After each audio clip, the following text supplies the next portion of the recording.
Intermittent fasting has become widely popular over the years.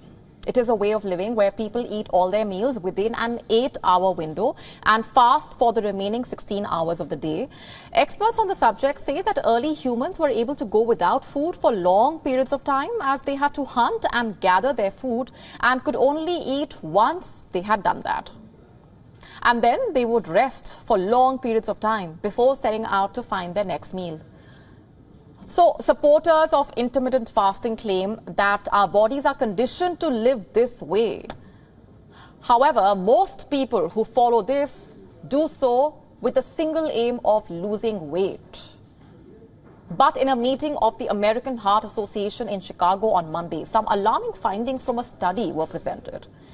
The study basically analyzed the dietary habits of 20,000 adults across the U.S. from 2003 to 2018 and found that people who followed the 8-hour eating plan had a 91% higher risk of dying from heart disease compared to people who ate meals at regular intervals throughout the day.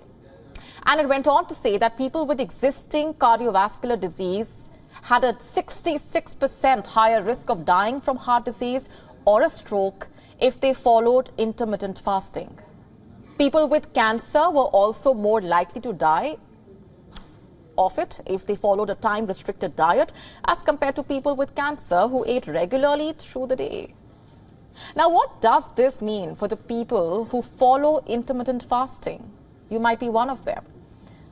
Intermittent fasting has pretty much become an industry over the years. There are applications, in fact, that have been created specially to guide people through it with tips and information, what they can do, what they cannot do. A huge number of books have been written on the matter as well.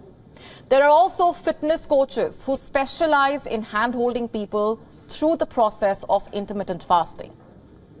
While the study will make people question this way of life, it is also a fact that studies on nutritional plans have always been a bit open-ended. What may work for a few people may not work for everyone, and vice versa. But one thing is clear.